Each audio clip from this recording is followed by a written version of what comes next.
ओम श्री साईनाथाय नमः। सद्गुरु साईनाथाय नमः। साई मॉर्निंग, साई के प्यारे प्यारे बच्चों, गुड मॉर्निंग। साई मॉर्निंग, आप सब कैसे हो?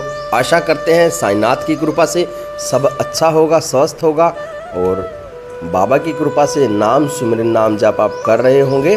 तो एक बार कमेंट में सबसे पहले कर दीजिए, बाबा की हाजिरी लगा दीजिए, जय श्री साईनाथ महाराज। बाबा आप सब पर कृपा बनाए रखें। और आज का जो संदेश है वो आपके लिए बहुत ही सौभाग्यशाली संदेश है। आप उसको अपने जीवन में ज़रूर अपनाना और पूरा सुनना, अधूरा मत छोड़ना और कमेंट में ज़रूर ओम साई राम लिखना। चलिए शुरू करते हैं आज का शिरडी साई संदेश। ऊपर वाला हर कोशिश करता है कि इंसान सावधान हो जाए।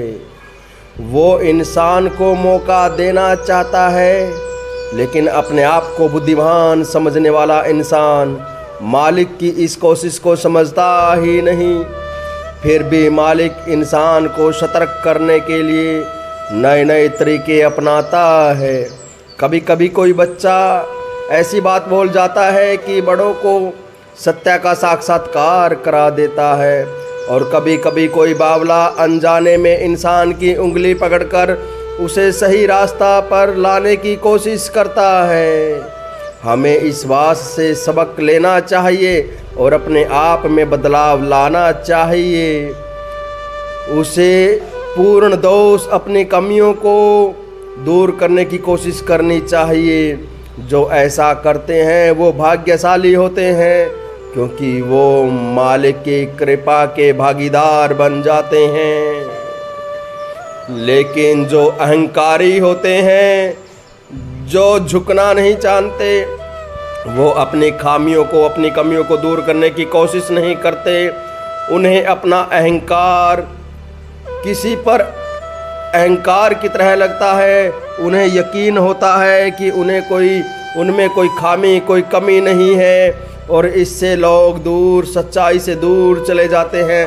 और सच्चाई से दूर जाना है मालिक से दूर जाना, और मालिक से दूर जाने का मतलब है अपनी प्रगति के रास्ते में खुद पत्थर बनकर बैठ जाना।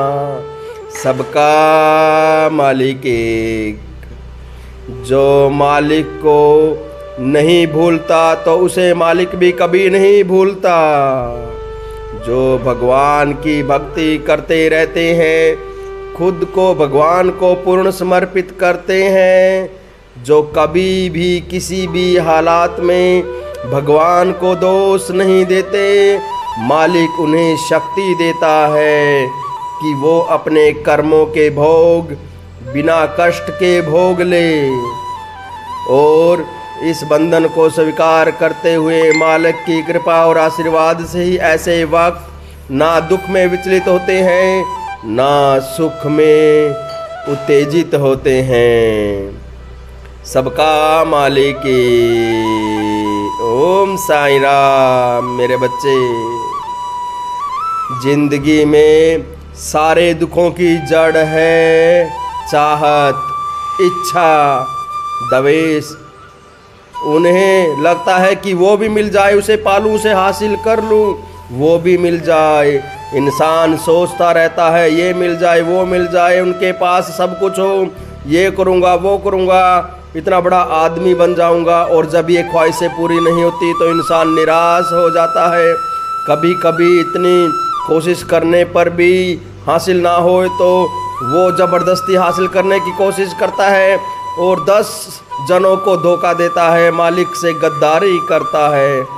और जब सही समय आता है तब वो साक्षात्कार होता है कि जिसको पाने के लिए बुरे मार्ग पर चला, उसको तो यही सब कुछ छोड़कर जाना है।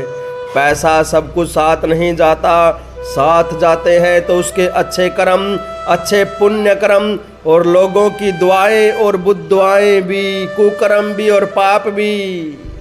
बाबा जिसका फल उन्हें अगले जन्म में भुगतना पड़ता है।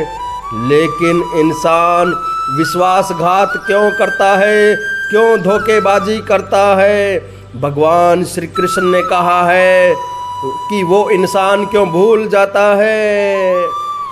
माँ फलेषु कदाचित, यानी कि अपने कर्म करते रहो, फल में आसक्ति मत रखो। स्वार्थ और अहंकार को त्याग कर अपने कर्म करो, कल्याण होगा तुम्हारा। सबका मालिक एक, उसका उद्धार कैसे होगा?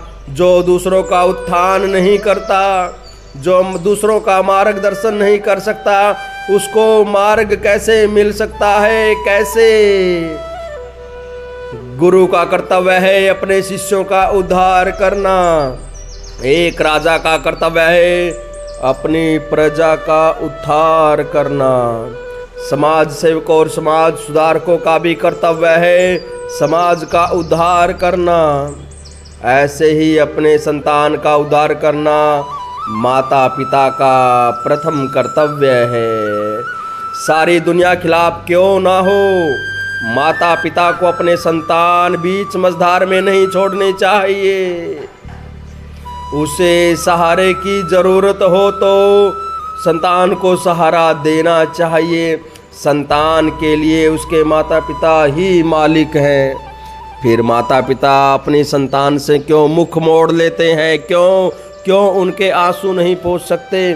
क्यों उनके करुणा का साथ नहीं देते? क्यों उनका उद्धार नहीं करते? अरे इन रीति रिवाजों की श्रृंखलाओं को तोड़ दो और ये सोचो कि अपनी संतान को आनंद कैसे दे सकते हैं। अरे जब हमारे अपने बच्चे खुश होते हैं तो हम खुश होते हैं, हमारा घर खुश होता है, घर में शांति होती है और जहाँ शांति होती है वहाँ भगवान का वास होता है, वहाँ साईं का वास होता है। फिर किसी बाबा की खोज करने की आपको ज़रूरत नहीं है। हाँ मेरे बच्चे, हाँ सत्य है बाबा का वचन, साईं का वचन सत्य है। सबका मालिक एक। भगवान पर पूर्ण विश्वास रखो, भगवान को हमेशा याद करो, क्योंकि भगवान तुम्हारे साईनाथ हमेशा तुम्हारे साथ होते हैं। सदा सुखी रहो, सदा खुश रहो। सबका मालिक एक।